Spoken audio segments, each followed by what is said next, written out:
अगर आपके बेटे की या बेटी की उम्र शादी लायक है और अभी हाल फिलहाल आप उनके लिए रिश्ता देख रहे हैं, तो इन 3 बातों का ख्याल रखें। बात चाहे बेटी की रिश्ते की हो या बेटी की। सबसे पहले बात करते हैं हम, जब लड़कों के रिश्ते की बात होती है तो किन बातों का ख्याल रखना है।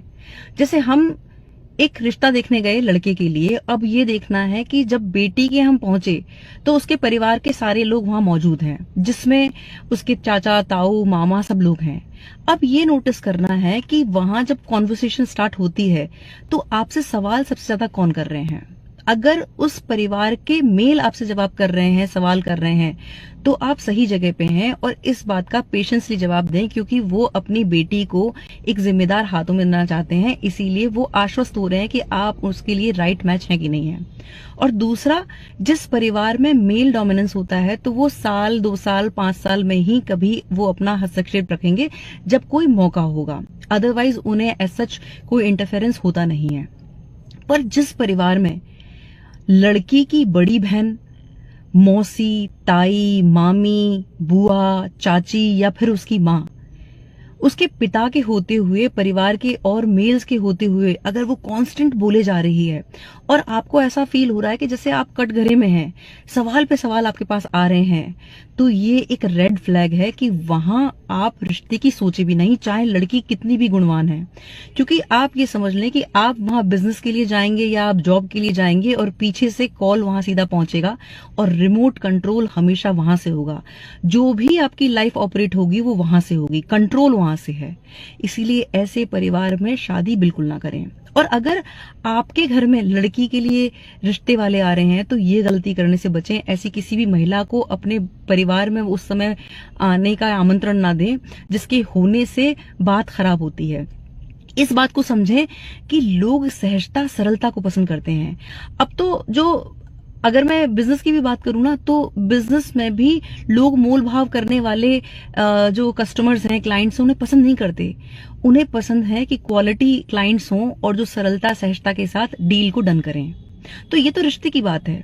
तो ऐसी महिलाओं को इनवाइट करने से बचें अगर आप चाहते हैं कि आपका रिश्ता पक्का हो जाए। दूसरी बात, अगर अभी रिश्ता पक्का हुआ है और वहां से डिमांड आने लगी कि दामाद जी आपने तो बिटिया को फोन नहीं दिलाया, बड़ी बहन कह रही है आप तो कंजूस हैं, आप तो उसको फोन नहीं दिला रहे हैं, या वो खुद कह रही है कि आपने इतना सस्ता फोन दिलाया है, मेरे जीजू ने तो मेरी दीदी को आईफोन दिलाया था, तो यहाँ ये समझ लें कि ये रेड फ्लैग है। अगर लड़की आपके एफर्ट्स को वैल्यू नहीं दे रही है या आपकी तुलना अपने जीजू से कर रही है, तो आजीवन वो जीजू से तुलना करेगी। और ये वो प्रजाति है जो आपके जिंदगी में जब कुछ अप डाउन आएंगे तो ये सामंजस्य की बात नहीं करेंगे, ये 70% दावेदारी रखेंगे आपकी प्रॉपर्टी में हिस्सा लेने की। मतलब सीधे ये बात रिश्ता खत्म करने की करेंगे और 70% उन्हें चाहिए होगा। इसलिए ऐसे लोगों से हाथ जोड़ लेना बेहतर है। तीसरा, जहां माँ बात बात पे ये कहती है कि साहब मेरी बेटी ये नहीं करेगी, मेरी बेटी वो नहीं करेगी, और ये बात मैं इसलिए कह रही हूँ कि मैंने बहुत दुख देखे हैं। यहाँ ये समझना जरूरी है कि सिर्फ प्री वेडिंग या फिर डेस्टिनेशन वेडिंग का नाम शादी नहीं है। शादी एक जिम्मेदारी है। आपने अपनी लाइफ से क्या इंपॉर्टेंट लेसन सीखे, ये आपको अपनी बेटी को सिखाना है। क्योंकि जब शादी में उतार चढ़ाव आएंगे तो वो राइट टाइम होगा जब वो एक वाइज डिसीजन लेगी और अपने परिवार के साथ सामंजस्य बना के चलेगी। जहां माँ का इतना डोमिनेंस है कि वो ये नहीं करेगी वो नहीं करेगी, तो वो लड़की कभी भी कॉम्प्रोमाइज करने के लिए तैयार नहीं होगी और छोटी छोटी बातों पर रिश्ता तोड़ने की बात करेगी, ये श्योर है। तो ऐसे भी परिवार में रिश्ता ना करें तो बेहतर है। अब हम बात करते हैं जब लड़की के लिए रिश्ता देखने जा रहे हैं तब क्या गलती कर देते हैं जाने अनजाने पेरेंट्स, वो समझना जरूरी है। इस बात को समझ लें कि आपकी बेटी से ज्यादा आप आपकी बेटी को सबसे ज्यादा जानते हैं। आपकी बेटी के अवगुण और गुण आपसे बेहतर कोई नहीं जानता है। तो आपकी बेटी कैसे खुश रह सकती है वो आप जानते हैं। कई बार माता पिता को ये गलत फहमी होती है कि एक बड़ा सा आलीशान घर है, बंगला है, फैक्ट्रीज चल रही हैं, नौकर चाकर हैं, तो लड़की जेवर में लदी होगी और बहुत खुश होगी। यहाँ इस बात को समझ ले कि बहुत सारी ऐसी लड़कियां हैं। अगर मैं भी अपनी बात करूं तो मुझे ऐसा ज्वेलरी से कोई बहुत ज्यादा प्रेम नहीं है। मुझे हमेशा परिवार ऐसा अच्छा लगता है कि जिसमें माहौल हंसी खुशी का हो, जहां पर एक दूसरे की आर्ट का रिस्पेक्ट हो। तो अगर आपकी बेटी के भीतर कोई कला है और वो ये चाहती है कि उस आर्ट पे काम करे, तो ऐसे सरल परिवार को चुने जो आपकी बेटी के इस गुण को महत्व दे। ये जो बंगले दिख रहे हैं उसमें आपकी बेटी घुट के रह जाएगी, क्योंकि वो उसको पंख चाहिए और वहां उसको ज्वेलरी तो मिल जाएगी, लेकिन वो हर चीज डिसाइड होगी उसके परिवार से कि उसे क्या करना है और क्या नहीं करना है। तो अपनी बेटी को आप सबसे ज्यादा जानते हैं, तो उसकी उस समझ और उसकी उस चॉइस का सम्मान करें। दूसरा, जिस परिवार में जो मैरिड बेटियां हैं जो शादी होके चली गई हैं और बात बात पे ये कह रही है, माँ ये कह रही है कि साहब ये डिसीजन तो मेरी बेटी लेंगी, ये तो हमारी बेटियां ही करेंगी, अगर वहां इतना डोमिनेंस बेटियों का है तो वो जोड़ी फिर ललिता पवार और बिंदु वाली होगी, जो वो पुरानी मूवीज में जो नेगेटिव कैरेक्टर्स थे।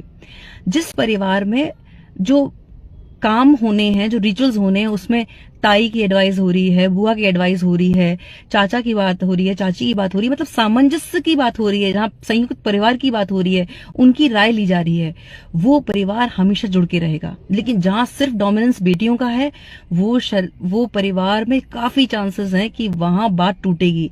इस बात को ध्यान रखें कि परिवार में जो डिस्प्यूट होता है वो पुरुषों से बहुत कम होता है।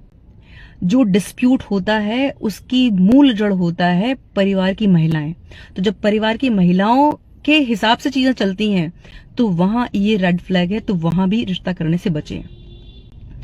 तीसरा और इंपॉर्टेंट, इस बात को समझ लें कि एक सही व्यक्ति ज्यादा देर तक बुरा रह सकता है, लेकिन बुरा इंसान ज्यादा देर तक भला बन के नहीं रह सकता।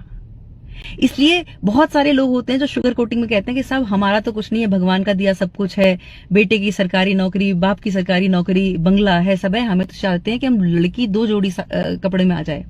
लेकिन फैक्ट ये होता है कि उसके पीछे वो सच्चाई कुछ और होती है। इस बात को समझ लें और शादी के रिश्ते में जल्दबाजी ना करें। अगर किसी व्यक्ति का राइट एक बिहेवियर को चेक करना है तो आप ये चेक करें कि वो अपने घर के कर्मचारियों के साथ कैसे पेश आता है। अगर मौका मिले तो घर के कर्मचारियों से भी बात करने से झिझके नहीं, क्योंकि आप अपनी बेटी दे रहे हैं।